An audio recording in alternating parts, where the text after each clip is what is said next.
All right, it does look like we have some people watching here. Perfect. All right. So apologize for the little late start here. We were trying to do this with our laptop and take some video on the phone here at the same time, and it looks like we're just going to be doing this via video here on the phone and not the laptop too. So anyway, I'm glad it's working. I'm glad we got some people in here. And feel free to, as far as our live Q&A here today, you can certainly post a comment here, and any questions that you have, we'll get that answered as best we possibly can. And so just to give you a little background, if you're watching here and you're not as familiar with our center, my name is Tim Montag. I'm a physician assistant, and I've been here with New Hope now. We've been here about almost 4 years, actually. And our main primary focus is treating Lyme disease and Lyme co-infections and everything that kind of goes along with that. So as part of our practice, the Healing and Resource Center, we are trying to do our best as well to be a resource to the community and to everyone who has access here to basically to give you some info about Lyme and how do we treat it, what do we do for it, and how can we hopefully prevent it. So let me just make sure I've got access to comments here and that I can see anything that you guys are writing here. All right, guys. So while I'm waiting to make sure that we can get all of the comments and everything seen, there we go. We got someone right there. What are the best herbs to treat Lyme? Okay, well, we'll start with that. I've got a couple other questions here too that I've had asked prior to this, so we'll get to those as well. But let's just start right there. So, what are the best herbs to treat Lyme? So, and this is one of those questions that does come up quite often. Like, what's the best treatment? What's whether we're talking about herbs or other things too. So, as far as the word best, there's probably not. It's probably going to be hard to tell you exactly what's the best herb or the best herbs, but I can tell you what has been shown to have consistent results. And so there's a lot of different herbals out there, and a lot of them that have been tested. When it comes to herbal treatments, a lot of the herbal testing that gets done is in vitro. So, and what that means is that the tests are done basically in a test tube. So you've got some isolated Lyme bacteria, expose it to different herbs, and see what happens and how much of it dies as a result of that introduction of the herb. And so there's a lot of them that have been shown effective in this particular type of a setting. But there's a few of them that continue to seem more effective from study to study. And the three that I typically start patients with are Japanese knotweed, cat's claw, and cryptolepis. Those are the three that I tend to go to more often than others. And there, of course, are others as well. I will definitely use some of the more like the all-inclusive herbals like Samsara to immune support. I've used that in a fair number of patients. I've used some of the Byron White formulations, and so there's a lot, and I really could go into depth about a lot of those different ones, but I'd say if there are best or more commonly used herbs, those are the three that I tend to go with.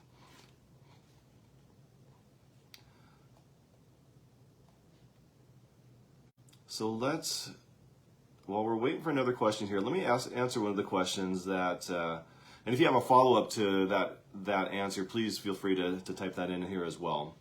So one of the other questions that I got kind of in preparation for this was, how do you know what treatment plan your child needs? And so specifically talking about children with Lyme. And that's another one of those questions that's going to be tough to give you like a definite, here's the answer for everyone, right? I think those asking the question like that would know that too, that this isn't a one-size-fits-all type of thing. So the first thing I would say is the best, as far as knowing what treatment plan your child needs, if your child is positive for Lyme and or co-infections or combination of those things. I think number one is that the treatment plan that they will adhere to is the one that's going to be the treatment plan that your child needs, because that's sometimes just it with kids, is that whether they can take or handle the taste of some of these herbal tinctures, or whether or not they're able to swallow pills, so all of those things we take into account when it comes to kids. We have to make sure that they're going to be adherent to the treatment plan. And so that would be the first thing I would say, to know what plan your child needs. You want to make sure, of course, it's a plan that they will adhere to. And then secondly, I think it's just as important with kids as it is with adults to make sure that we're covering everything, that it wouldn't be any different from a child to an adult. If someone is coming and they've got positives for Lyme and Bartonella, for instance, we're going to make sure that we're treating both Lyme and Bartonella in those cases. So we don't want to leave anything out. We want to make sure we're covering any co-infections. And so with kids, the other thing that we sometimes see, I guess probably a little more often than adults, but it does happen across the board here too, are some of the mental health issues that we sometimes see as part of Lyme with kids. And there's lots of reasons for that. A big part of the reason is the Lyme itself causing some inflammation within the brain that then causes symptoms.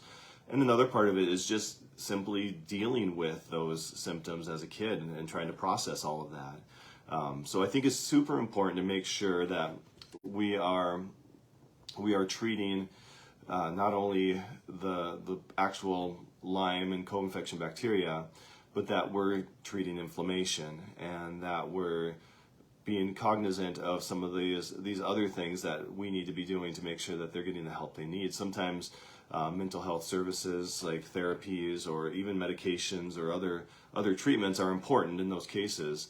But yeah, definitely making sure that we're treating inflammation and that we're doing our best to really give a well-rounded approach. And I would say though that as far as, do we do more antibiotics with kids? Do we do a little more gentler plan with kids?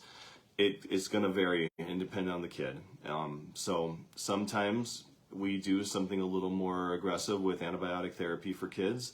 Other times we start more gentler, especially if the symptoms aren't overwhelming and they're not causing significant disability. Sometimes it's smarter to just kind of gradually increase things here. So a lot of factors to consider, and definitely the most important thing is that they're doing something. Another question here: what tests are available and how accurate and reliable are they? That's a great question. So let's talk about testing for Lyme. So there's actually another question I wanted to address with that too, as we kind of do two things at once here. So as far as tests that are available, when you are testing for Lyme, there are two main avenues that you can test, and I always call those a direct testing method and an indirect testing method. So you've got those two avenues that you're looking at. A direct testing method is something that can actually detect the bacteria itself, like you can see it, whether it be through a culture where you grow it, or whether it be through a PCR type of test where you can see some of the genetic material of that particular bug.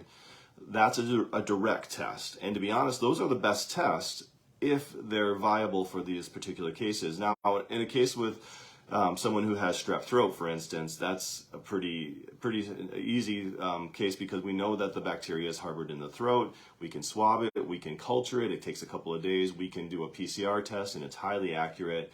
Lyme is not that simple. Lyme PCR testing and Lyme cultures rarely turn up positive, partly because it's hard to find the bacteria in the bloodstream. And so we're kind of left with more of the indirect testing methods for Lyme, and that's what we tend to use, and that's what most Lyme providers tend to use, is more of those indirect methods. An indirect method is something that shows us evidence that there's a bacteria there without actually showing us the bacteria, and in most cases we're looking at antibodies. There are some other thoughts about looking at immune cells and things like that as well, but in general the most common thing we do is we look for the antibodies. So So that's the majority of the testing that's available, and there are a number of different specialty labs. I always recommend specialty labs versus like your standard lab at your local clinic, just because you're going to get a more thorough test, and you can do the different types of ELISA tests. You can do the Western blot all together. You can do the co-infection panels, and so there are a number of different specialty labs. And we tend to use medical diagnostics along with hygienics more commonly. We also will use Vibrant labs as well. So as far as the accuracy and the reliability, it's still not great. And that's, you know, one of the unfortunate things here too is that we don't necessarily see a lot of really accurate Lyme tests right now. And so if it's positive, that to me is more telling than if it's negative. So as far as you know, what do we do as far as the testing? How do we interpret it, and you know, how can we rely on that? So I would say that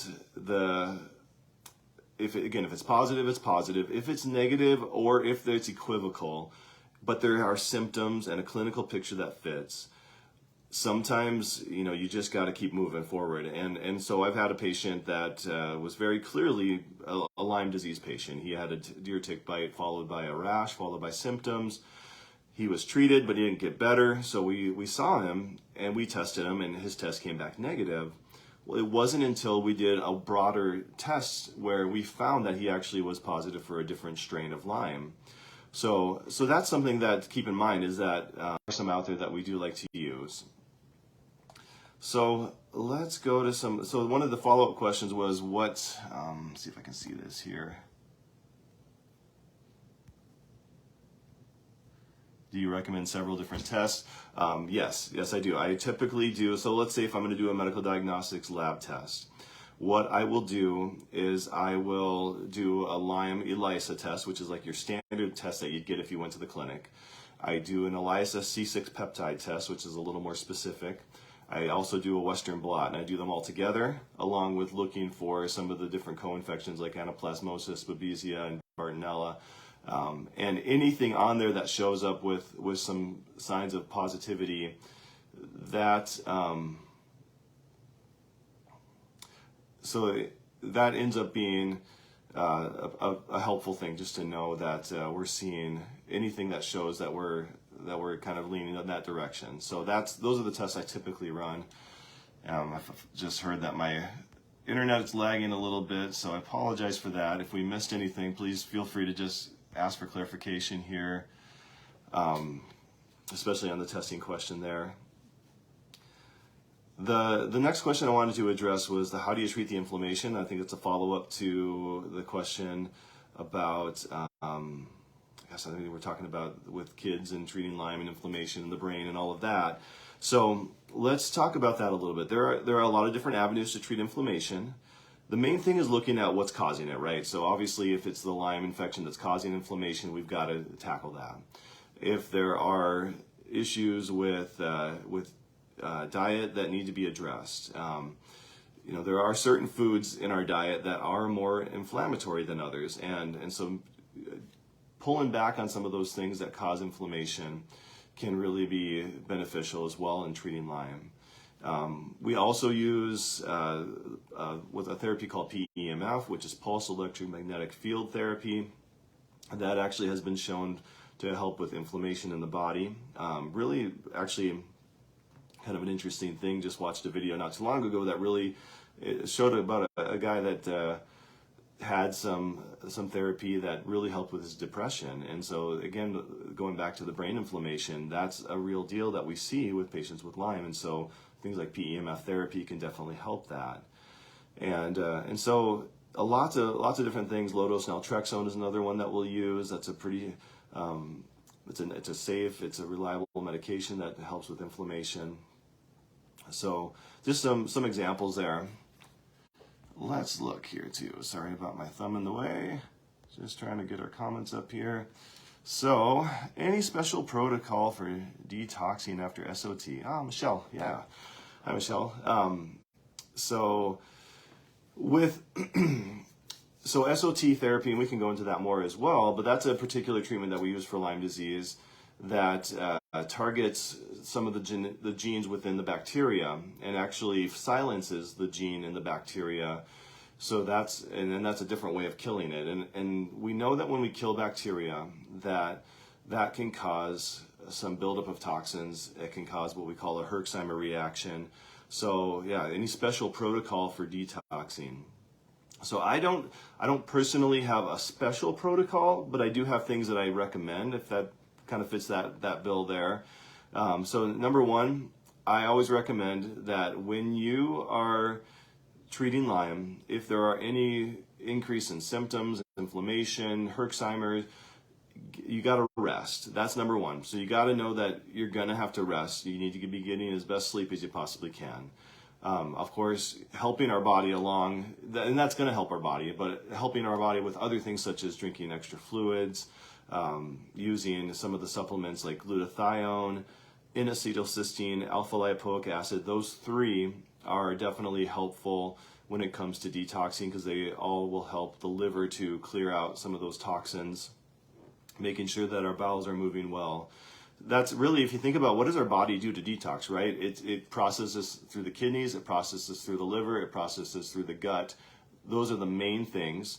There are some thoughts out there too that it might also help to sweat some of it out. And I think it's a little controversial, but I clinically and anecdotally I've seen patients find that to be beneficial using things like infrared saunas or just a sauna in general. Those are things, Epsom salt baths as well. I've seen those things be helpful for patients in the detox process. So just keep giving our body the best fighting chance we possibly can is what we're trying to do, not giving it extra crud that it has to eliminate, again, cleaning up our diet, things like that. Those would be the main things. Another one just to keep in mind that is Alka-Seltzer Gold. That's one that Dr. Horowitz tends to recommend, and basically what that is something called trisalts. So it's a buffering agent is what it is. You can get just simply trisalts, but Alka-Seltzer Gold is what that is. And so that's something that people have found beneficial as well during the detoxing process, especially if they're having a Herxheimer reaction. So those are some things, and a lot of those things can be done intravenously versus orally. You can do both.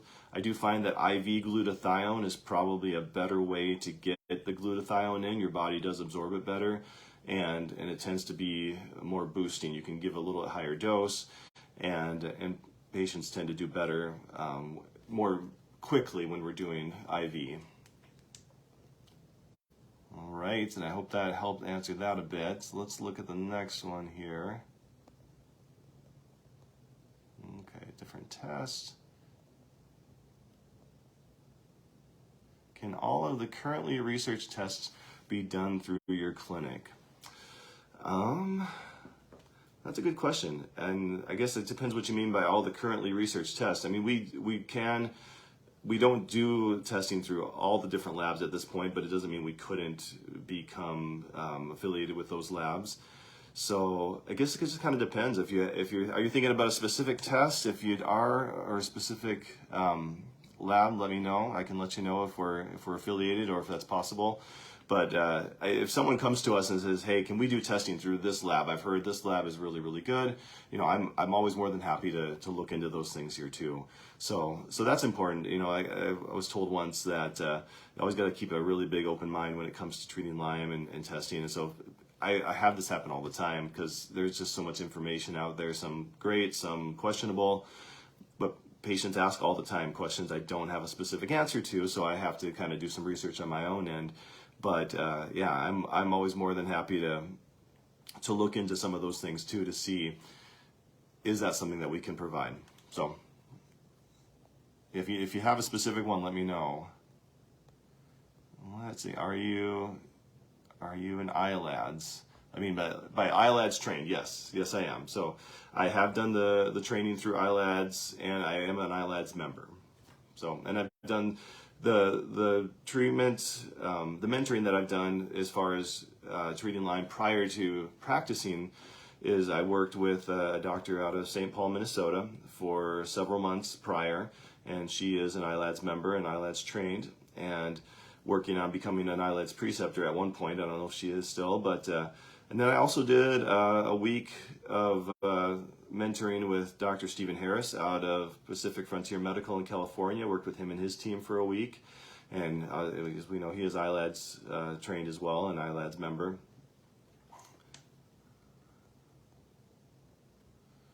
All right, so there has been some recent research about adverse effects of using doxycycline in regard to depression and higher rates. Okay, I'm trying to click this here. It says see more. Let's see if I can see more. Higher rates of suicide. What do you know about this? Use of doxycycline in depression and higher rates of suicide. I don't. Let me just do a quick search on that since we're on the topic here.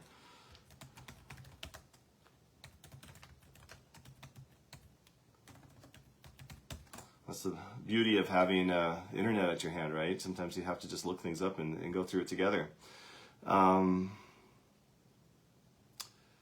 So let's see, doxycycline and suicidality. This was a study done in 2013.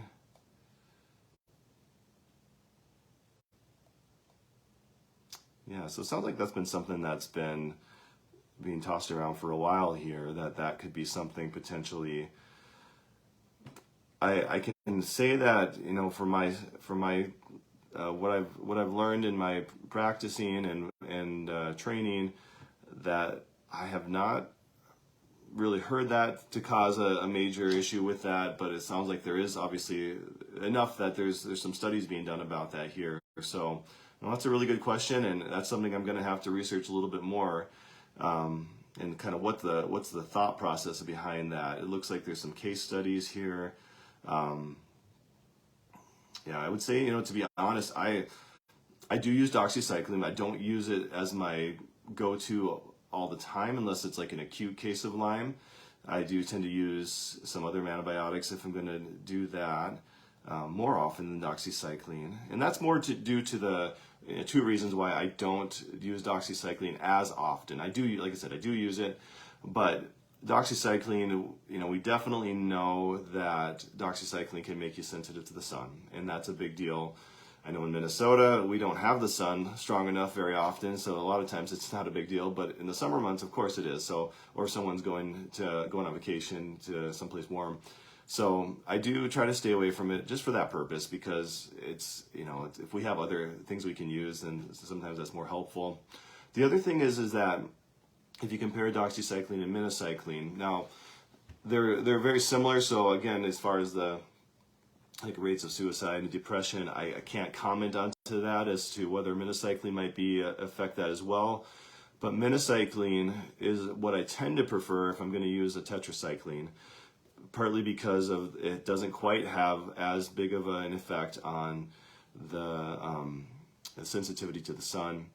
Also, it seems to be better at crossing the blood-brain barrier from what we know. So I tend to use that one more often. But again, I appreciate the question, and I will definitely do a little more research into that here. Maybe I can throw something up on the Facebook page here to give some more answers on that in the near future here. I'm just going to scroll through to see if I missed anything here.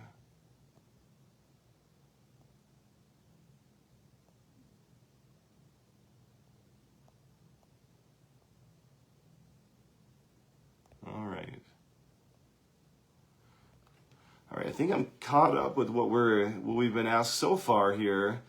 So let me just jump to a couple of the other questions that I have here too.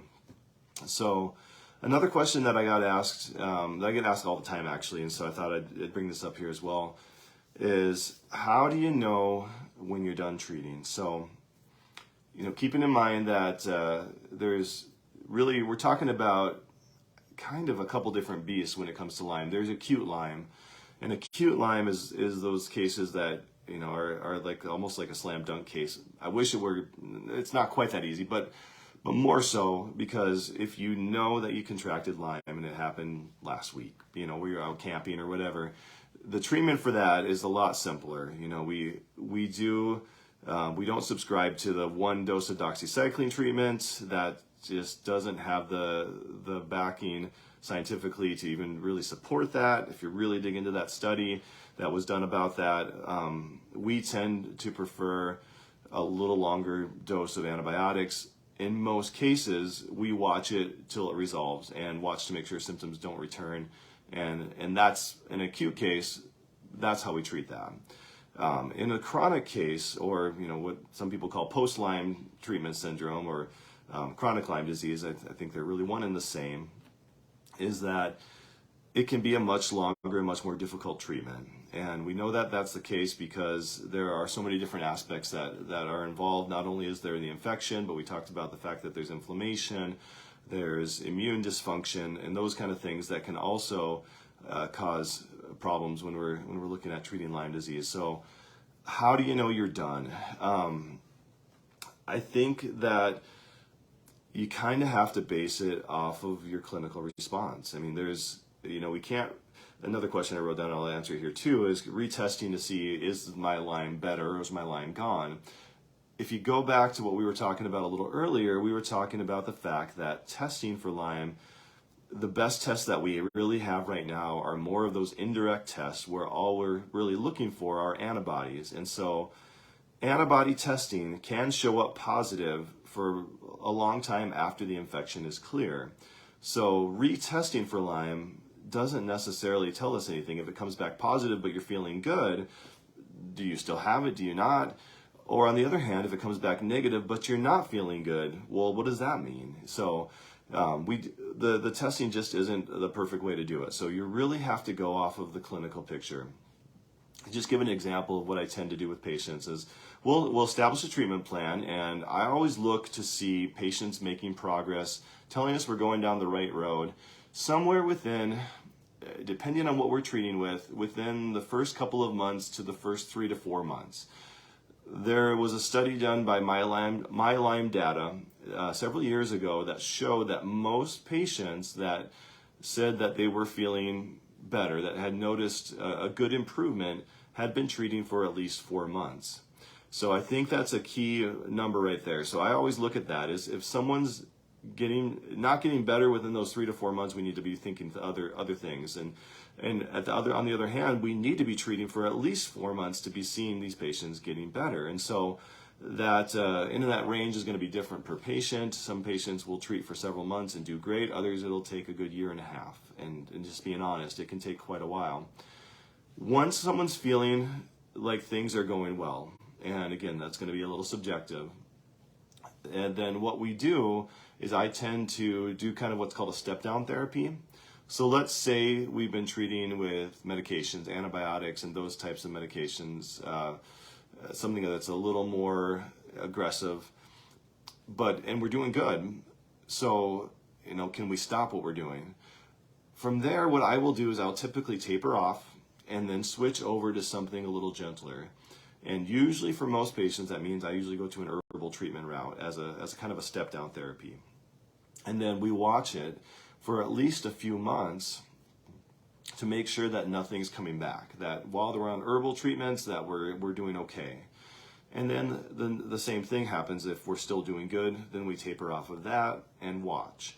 We don't know if we've got all the Lyme because of the fact that they can become dormant, they can become persistent, and so sometimes the only way to really know is we do that step-down treatment and see if you're doing good.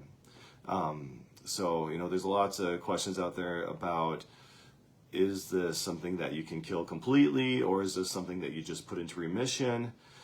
And I think that the answer is yes to both of those, to be honest. There are patients who I really feel have conquered this, and Lyme is better. And there are others who it seems like no matter how hard you try and get things better, that down the road things might get worse again. And to be honest, we don't know if that means that they're chronically infected or if that's chronic inflammation or autoimmune dysfunction or what it is that's still causing that. There's still research being done on that, but we do know that there's those cases out there that are like that, which makes it kind of tricky. So the best answer is you got to go off the clinical, and the lab tests are helpful in establishing a diagnosis and establishing a treatment plan, but they aren't necessarily helpful when we are trying to come off of therapy. right.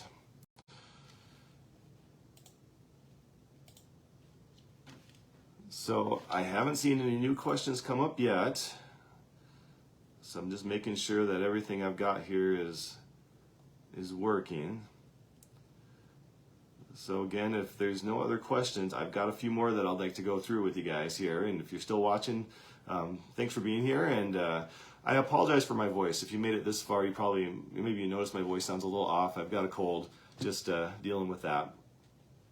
So let me ask a few other questions here. And again, please feel free to ask your own questions here. One of the questions that comes up is, why can Lyme be more common in families? So what I mean by that is, it seems that we have a number of families that have come in that have noticed that one of the other family members have developed symptoms or have symptoms that look like Lyme. We test and we find positives, and that tends to be a kind of a recurring theme where if someone in the family has Lyme, it seems that it's more likely that others in the family have Lyme too. So I'll give you a couple different possible reasons why this could be. The first one is kind of depends on where you get the actual first infection. So if you're a family that you're an outdoors family, you go hunting, you go camping, you're all exposed. Or if you live in the land, like the country out in the woods, and you live in some of the endemic areas with Lyme, you're all exposed. And if you've got it, or someone you know in your family has it, the chances of everyone else having it is higher too. It's a lot more prevalent than we really know. The CDC, they have their data, and they say that somewhere in like the 400 to 500,000 new cases of Lyme per year. But chances are that it could be higher. We just don't know. Lots of undiagnosed Lyme out there. So that's number one. The other one would be is that there is such a thing as maternal fetal transmission of Lyme disease. And I did put out a video on this on YouTube as well. So feel free to look that up to get more of the details on that. But that is a reality too. And that can be another reason why we have people that tend to have Lyme within the family. So another question, what is the connection between mental health and Lyme? And we talked about this a little bit. So a lot of the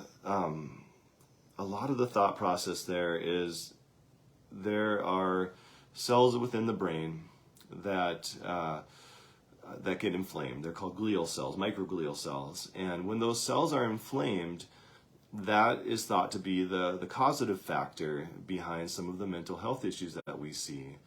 And with Lyme, it seems to be higher because the neural Lyme can affect the brain cells in that way. So there's a direct connection in that regard, and also there's the connection that it's a lot to deal with. When you're dealing with these chronic symptoms, you may have been to many doctors and been told several times already that this is all in your head. We don't know what's going on with you. This is, they may call it something like fibromyalgia or something else that doesn't have like a really clear underlying test to tell you that this is the problem. But you don't have a great answer. So dealing with that is really tough. And then there's the family aspect. Family members don't always understand. I will admit, so part of my background is that my wife contracted Lyme most likely in her teenage years. We don't know, but she grew up in an area endemic with it, and pulling ticks off of her every day in the summer. And so it wasn't until several years into our marriage that she found out that she had it, and it took me a while to really grasp it. And if you ask her, she'll probably have a lot more to say about that. But it's hard, and family members don't get it. Other people in the community don't get it, and doctors definitely don't get it. So you're dealing with a lot of those things, and so it's really important to address those things, not only by addressing the inflammation in the brain that causes the symptoms, but to address the symptoms themselves, whether that be through therapy or coaching or medications or diet and exercise. There's so many different ways that you can approach that, but it should be addressed. Thinking that you can just deal with it and that it's going to get better yeah, I mean, as we treat Lyme, we want that to get better, but we don't want you to be going through that the entire time. Same with like pain and inflammation. We'll address those things too while we treat it, while we treat the Lyme. Let's see, a couple others. So I'll go back to this as this one is what's the best treatment? People call up and ask us that all the time. What's the best treatment for Lyme that you guys have here? And or what's the best thing to do for Lyme? And again, that's going to be a question that we can't give a specific answer to, but there is one thing I would say about that. The best thing to do is something, and consistently. That you have to treat it. You have to go through it, and you have to be consistent. So whatever that means for you, and whatever that means for the treatment that you do, there are going to be multiple factors that are looked at as to exactly what the best treatment is for you, because it is individual. But the main thing is that we're doing something and we're being consistent with it. There are a lot of, one of the questions I ask on my intake form is, what would you be willing to do to get better? And then there are several different answers, and one is prescription meds, one is alternative natural treatments, one is counseling, one is change your job, change your work hours, things like that. Like, what are you willing to do? And sometimes we have to adjust that. We have to adjust what we're willing to do to get better, so that we can get the treatment that we need.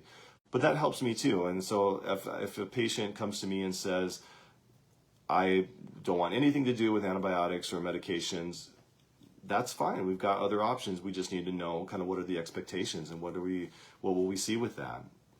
So the best treatment though is going to be anything that's going to work, and doing it consistently. So I guess one other thing, what is the, one of the questions we've been getting a lot about lately is, what is SOT? SOT, and we talked about that a little bit earlier, and because that's one of the treatments that we offer here, and it's a little bit of a newer treatment, newer for us. We've been doing it now for a couple of years, and it's not been around for a super long time, but it's been around for a while. And there's a couple other videos that I've done on this, again on YouTube, that you can look into to really get a little bit more in depth as to what it is. SOT stands for supportive oligonucleotide therapy. And there are some other acronyms out there. If you search the internet, you'll find that one being the most common acronym, but another one is small oligonucleotide, short oligonucleotide treatment. I mean, it's all essentially the same thing, but supportive oligonucleotide therapy is the main acronym there. And what you're doing with that is you're actually attacking the RNA within the bacteria and silencing a particular gene. By silencing the RNA of a bacteria, RNA is messenger RNA. So messenger RNA is created by the DNA within the cell, and then it goes out into the cell and works with ribosomes and other parts of the cell to create proteins and create enzymes and to code for things. And so your body needs the DNA to create RNA to cause the functions of that particular cell to work. So if you can silence the RNA, you can stop that cell from producing something it needs to survive. So that's what's happening here. Now, it's not considered genetic therapy. That's a question we get, because genetic therapy is like altering genetics, and that's not what this is. And I know there's maybe just looking at the way things are named, and maybe it's not all that important but for some people it is. And so I say that it's not genetic therapy. It does not alter genes. It will not change your genetic code. It will not alter your DNA. It will not attack the mRNA that your body naturally produces. That's one of the things that the lab is really careful about, is they make sure that they create a molecule that will only work to bind with the RNA in the bacteria and then cause the death of that cell. So that's what SOT is in a really small, condensed version. And the other question would be like, what are we seeing for results with it? And my experience so far has been that a fair number of patients do well, and it's been really good for a lot of patients that, especially patients that are doing. I guess what I'd say is that if you were to come in here and do an SOT for Lyme, and they never come back, never see us again, and never do anything else for it, it may help you. But it's much, much better if we're making sure that we're tackling other things. We have to make sure that we're still addressing co-infections. SOT therapy will last and work on the bacteria for 3 to 6 months. So, if you think about how long it takes sometimes to kill these bacteria, 3 to 6 months may not be long enough. So sometimes you need a second treatment or other treatments to go along with it. So I think that's important to keep in mind. The data out there is somewhat limited, but we do have some. I'm trying to keep track of what we have here, and there was a study that was done late last year that did show that the vast majority of patients who did SOT found benefit after 1 or 2 treatments. So I think that's important to remember, that it's usually something that if you just do it and leave it be, and that's been my personal experience too, is that if I'm looking back at the patients that I'm keeping track of as to who's doing well, who didn't respond, because it's reality, some people don't respond to it, and then you got to ask yourself, well, why is that? Did we treat the wrong bacteria? Are we missing something? And in a lot of those cases, my speculation is that we're missing either the treatment of the other areas of Lyme, and treating co-infections, things like that. That tends to be what I see when I see someone who doesn't seem to be responding to the SOT like we would hope. So as far as success rate, it's really hard to give you a percentage, but I would say that the majority of people are noticing benefit, and the people who are noticing more benefit are those who are following through, just like we talked about before, being consistent. So let's see, any other questions out there? Looks like our question stream has slowed down. We still have a few of you watching out there, so I don't want to end early if there are more questions to be asked.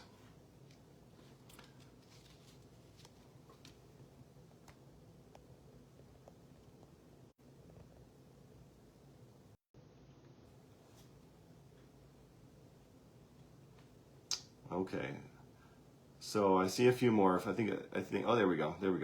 Perfect. All right, so let's see a few more questions here. Has IV UV treatment been shown to be effective? Yeah, so that one, IV ultraviolet light treatment, we don't do that here, but I do know of patients who have found some good success with that. What I've heard from, again, this is more for me hearing from other patients and seeing what other people have responded to, is that some have, some haven't. And so I think it's one of those things that it's pretty safe, and it's not something that's really, when you're looking at the different treatments, you always got to ask yourself, is it a safe treatment? Is it effective treatment? Is it cost effective? And, I think it's definitely a safe treatment. Cost effective is going to be, personal as to whether it's cost effective for you, but can it be effective? I think it can be. It's not something that I tend to recommend, but partly because we don't have it here. But as far as like if someone said, hey, what do you think about this? I want to try this. Are you okay with that? I say go for it, and let me know how you do with it. But as far as like a study on that one, I'm not familiar. Again, another thing I'd have to look up. Another question, can Lyme be sexually transmitted? So this is kind of an area where it's a little more controversial, and we don't actually have, again, this is an area we don't have very clear data on. Some people say yes, but if you ask the majority of Lyme practitioners, and this actually was brought up in our iLads forum, every day I get an email with any new comments or questions or things that come up with amongst iLads providers, and we kind of just pick each other's brains and talk about things. But this was brought up, and it was definitely a kind of a controversial area, that there were some people who were fairly certain that it can be sexually transmitted, and others who said we really don't have any evidence to prove that. And I would say that I tend to lean towards more that it's less likely to be something that's sexually transmitted, just because, again, I haven't really seen that. And when you're infected with Lyme, so when the tick bites, the tick produces in the saliva kind of the right environment for that bacteria to infect. So the tick bite itself is actually important in the transmission of the disease. So we know that that's true. We know that the bacteria can transmit from mom to fetus via the placenta, and that's a different thing too. But does it actually, and I believe there have been studies that have shown that they've found some of these spirochetes within the vaginal fluids and semen and things like that. But whether or not it's viable and whether it will actually transmit is not as well known, and from my experience, probably less likely. But I can never 100% rule that out at this point. So, but it's not something I worry too much about at this point. And then another question here: has there been any changes recently with insurance coverage for chronic Lyme if the CDC doesn't detect Lyme?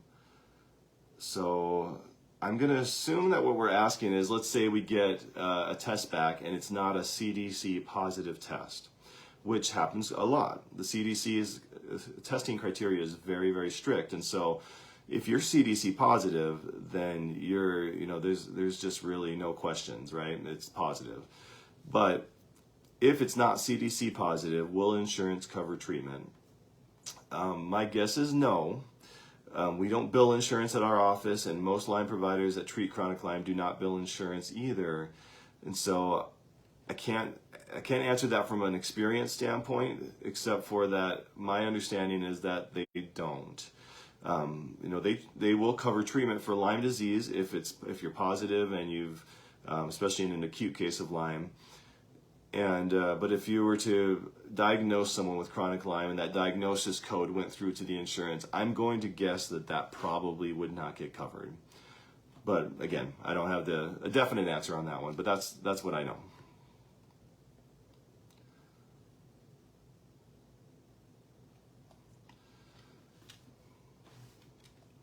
All right, guys. Well, I think that questions are tapering off here, so I'm going to go ahead and sign off for today. I really, really appreciate you guys being here with us, and we'll make sure that this video is archived so you can come back to it or recommend people to come to it who have questions. And don't forget to, if you're not a follower of our page here on Facebook, please just hit that button and you can see our updates. Also come over to YouTube too. I've got some videos there, again, as resources to you to know a little bit more about Lyme, to share with friends who may be interested and wondering, do I or do I not have Lyme? Can I do this? Can I do that with it? We're trying to just get as much information as we can out there, and so please feel free to check on those things, subscribe, follow us, and we'll plan on doing another Q&A in the future. But it's been good spending some time with you guys. Have a good day.